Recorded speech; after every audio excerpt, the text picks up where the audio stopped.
Mummy, मैं और मीनू मौसी अनाज लाने के लिए बाहर जा रहे हैं। एक तो पहले से ही हमारे जंगल में अनाज की कमी है और ऊपर से अभी बारिश का मौसम शुरू हो गया है। इस वजह से पूरे जंगल में सब तरफ पानी ही पानी जमा हो गया है। सारे अनाज के खेत पानी के नीचे चले गए हैं। इसीलिए मैं और मीनू मौसी अनाज लाने के लिए दूसरे जंगल जाने वाले हैं। हमें आने में देर हो जाएगी। ठीक है बेटी, तुम्हारे साथ मीनू है, इसीलिए मुझे तुम्हारी कोई चिंता नहीं है। फिर भी तुम दोनों अपना ध्यान रखना और शाम होने से पहले घर वापस आ जाना। हाँ मम्मी, मैं आ जाऊंगी। अब मैं चलती हूँ। लाडो अपने घर से निकल पड़ती है। थोड़ी देर उड़ने के बाद वो मीनू मौसी के घर के बाहर आ जाती है। वो मीनू मौसी के घर का दरवाजा खटखटाती है। मीनू मौसी, अरे ओ मीनू मौसी, दरवाजा खोलिए। मैं हूँ लाडो। मीनू मौसी दरवाजा खोल देती है। अरे लाडो, तुम आओ, अंदर आ जाओ। कहो, कैसे आना हुआ? अरे मीनू मौसी, क्या आप भूल गई? आज हमें अनाज लाने के लिए दूसरे जंगल जाना था। अरे हाँ, मैं तो भूल ही गई थी।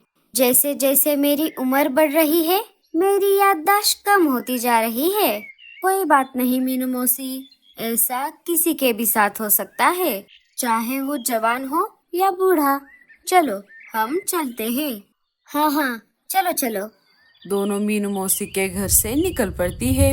उन्हें घर से बाहर आए थोड़ा ही समय हो गया था, तभी अचानक बारिश शुरू हो जाती है। लो, ये बारिश भी ना बहुत होशियार है। जब हम घर पर थे तब तो ये नहीं आई, और जैसे ही इसे पता चला कि हम बाहर आए हैं, इसने बरसना शुरू कर दिया।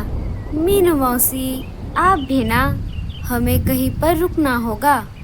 चलिए मीनू मौसी, गोल्डन चाय पीते हैं। कालू लाडो और मीनू मौसी को चाय दे देता है। माफ करना मीनू मौसी, चाय देने में देर हो गई, लेकिन क्या करूं, दुकान पर ग्राहक बहुत ज्यादा है और चाय देने वाला मैं अकेला। सारा काम मुझे अकेले ही करना पड़ता है। मेरे पास इसके लिए एक उपाय है कालू। वो क्या मीनू मौसी? अब तुझे तेरे काम में हाथ बटाने के लिए एक साथी की जरूरत है। तू अब शादी कर ले। मीनू मौसी, आप भी ना? कालू शर्मा जाता है। अरे कालू भैया, आप तो शर्मा गए, लेकिन मीनू मौसी सही बोल रही है। अब आपको शादी कर लेनी चाहिए। चल, अब बता, कब करेगा तू शादी? अरे मीनू मौसी, जब तक मेरी बहना लाडो की शादी नहीं हो जाती, तब तक मैं कैसे शादी कर सकता हूँ? जब लाडो की शादी हो जाएगी, उसके बाद मैं भी शादी कर लूँगा। कालू, तूने बिल्कुल सही कहा।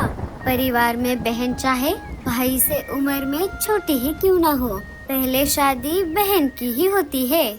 जब तक लाडो की शादी नहीं होगी, तब तक तू कैसे शादी कर सकता है? बारिश थोड़ी कम हो जाती है। अरे मीनू मौसी, हमारे बातों के चक्कर में हम किस काम से बाहर आए थे, ये तो हम भूल ही गए। अरे हाँ, अब बारिश भी थोड़ी कम हो गई है। चलो, अब हम चलते हैं। चाय के पैसे देकर दोनों वहाँ से अनाज की खोज में निकल पड़ती है। बहुत देर तक दोनों ने अपने जंगल के आसपास अनाज की खोज की, लेकिन उन्हें कहीं पर भी अनाज नहीं मिला। दोनों थकी हारी एक पेड़ पर आकर बैठ जाती है। अरे लाडो, लगता है अब हमें खाली हाथ ही घर वापस लौटना होगा। चलो, हम चलते हैं। मीनू मौसी, ऐसे हिम्मत मत हारो। बारिश का मौसम शुरू हो गया है। हमें हमारे घर में ढेर सारा अनाज जमा करके रखना होगा। हम ऐसे खाली हाथ वापस अपने घर नहीं जा सकते। चलिए, हम थोड़े दूर जाकर अनाज की खोज करते हैं। दूसरे जंगल में हमें जरूर अनाज मिलेगा। वो दोनों फिर से निकल पड़ती है। थोड़ी देर उड़ने के बाद वो एक अनजान जंगल में आ जाती है। अरे लाडो, ये कौन सा जंगल है? हम तो यहाँ पहले कभी नहीं आए। हाँ मीनू मौसी, ये जंगल कितना हरा भरा है। हमें यहाँ पर अनाज जरूर मिलेगा। वो दोनों फिर से अनाज की खोज करने लगी कि तभी फिर से तेज बारिश शुरू हो जाती है। अरे ये बारिश तो हमारा पीछा ही नहीं छोड़ रही, हमें फिर से कहीं पर रुकना होगा। तभी लाड़ो को एक पेड़ पर खाली घोंसला दिख जाता है। अरे मीनू मौसी, वो देखिए, उस पेड़ पर एक खाली घोंसला है। चलिए हम उसमें जाकर रुकते हैं। नहीं रे बाबा, हम ऐसे ही किसी अनजान घोंसले में कैसे जाए? अगर वो घोंसला किसी शिकारी पंछी का हुआ तो क्या होगा? लेकिन हम अभी बारिश में भीग रहे हैं, अगर हम ऐसे ही भीगते रहे तो बीमार पड़ जाएंगे। ऐसा भी हो सकता है वो हमारे जैसे किसी दूसरे पंछी का घोंसला हो। हाँ, हो सकता है। ठीक है, चलो। दोनों उस घोंसले में आ जाती है। जैसे ही दोनों अंदर आ गई, उन दोनों की आंखें फटी की फटी रह गई, क्योंकि वो घोंसला किसी मामूली पंछी का घोंसला नहीं था। वो तो एक खूंखार शिकारी चील का घोंसला था। वहाँ पर चारों तरफ अंडों के छिलके, हड्डियों के कंकाल पड़े हुए थे। अरे बाप रे, मीनू मौसी, आप सही बोल रही थी। ये घोंसला तो सच में किसी शिकारी पंछी का है। अब वो शिकारी पंछी वापस यहाँ आ जाए, उससे पहले हमें इस घोंसले से बाहर निकलना होगा। दोनों वहाँ से बाहर निकलने ही वाली थी, तभी उस घोंसले का मालिक शिकारी चील वहाँ पर आ जाता है। अरे वाह, बगल में छोरा और शहर में ढिंडोरा। मैं बाहर इतनी तेज बारिश में शिकार की तलाश में यहाँ वहाँ भटक रहा था, लेकिन मुझे कहीं पर भी शिकार नहीं मिला। इसलिए मैं निराश होकर यहाँ आ गया, लेकिन यहाँ तो शिकार खुद मेरी राह देख रहा है। मेरी तो निकल पड़ी। अब मैं तुम दोनों को खाकर मेरा पेट भरूंगा। अबे ओ चील के बच्चे, तू हमें हाथ तो लगा के दिखा, फिर बताती हूँ तुझे। अरे तुम्हें तो मेरा जरा भी डर नहीं लग रहा। मैं तो तुम्हें ऐसे ही कच्चा चबाकर खाने वाला था, लेकिन अब मेरा प्लान बदल गया है। इस ठंडी ठंडी बारिश में तुम दोनों की गर्मा गर्म बिरयानी बनाकर खाने में और ज़्यादा मज़ा आएगा। पहले मैं दुकान जाकर मिर्च मसाला लेकर आता हूँ। चील उन दोनों को घोंसले के अंदर बंद कर देता है। लाड़ो और मीनू मौसी मदद के लिए खिड़की से चिल्लाने लगती है। बचाओ, बचाओ, कोई हमें बचाओ, बचाओ, बचाओ, कोई हमें इस घोंसले से बाहर निकालो। तभी बल्लू नाम का चिड़ा अनाज लेकर वहाँ से गुजर रहा था। उसे उन दोनों की आवाज सुनाई देती है। अरे ये किसकी आवाज है? लगता है कोई मुसीबत में है। बल्लू आवाज की दिशा में निकल पड़ा। बचाओ, बचाओ, कोई हमें बचाओ।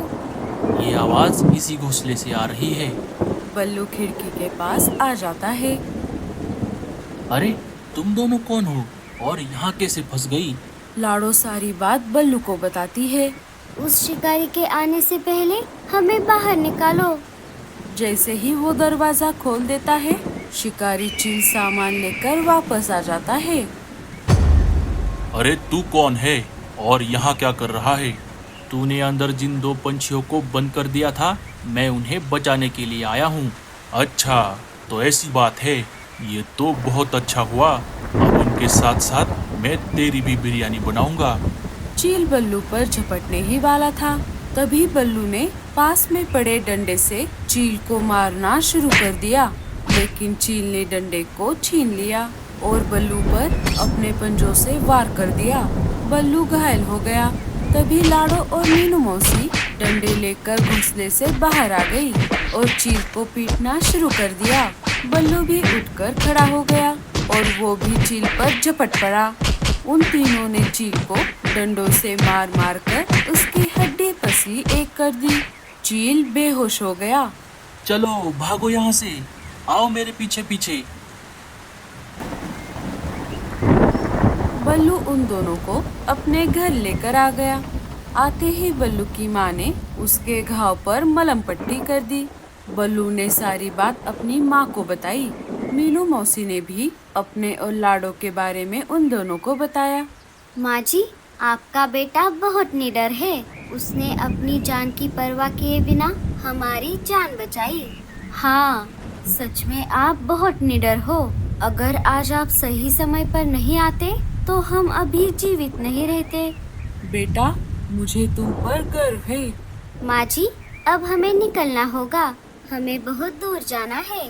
रुको, तुम दोनों ये अनाज लेकर जाओ। हमने बहुत सारा अनाज पहले से ही जमा करके रखा है। आपका बहुत बहुत शुक्रिया माँ जी। उन दोनों से विदा लेकर वो दोनों अपने जंगल की तरफ निकल पड़ी। लाडो, आज तो हम मरते मरते बच गए। हाँ मीनू मौसी, अगर बल्लू जी नहीं आते तो क्या होता। अरे वाह लाडो, बल्लू से सीधा बल्लू जी। क्या वो लड़का तुम्हें पसंद है? मीनू मौसी, आप भी ना। मैं सब समझ गई। चलो चलो, अब जल्दी जाते हैं घर। शाम होते होते दोनों अपने जंगल वापस आ जाती है। मीनू मौसी अपने घर ना जाते हुए लाडो के साथ उसके घर आ जाती है। लाडो सारी बात अपने माँ को बताती है। अरे बाप रे, ये बात तो दिल दहला देने वाली है। हे ऊपर वाले, तेरा लाख लाख शुक्र है। आज तेरी वजह से लाडो और मीनू जिंदा है। हाँ मम्मी, और बल्लू जी के भी वजह से। अरे हाँ, ये बात तो बताना मैं भूल ही गई। अरे लाडो की मम्मी, इन सब बातों में एक बात बहुत बढ़िया हो गई। वो क्या मीनू? मीनू मौसी उन्हें सारी बात बता देती है। क्यों लाडो, क्या तुझे बल्लू पसंद है? मीनू मौसी, आप भी ना। लाडो शर्मा कर किचन में चली जाती है। मीनू, ये तो बहुत अच्छा हुआ। हम कल सुबह होते ही कालू को साथ लेकर फिर से बल्लू जी के घर जाएंगे और उनसे शादी की बात करेंगे। सुबह हो जाती है।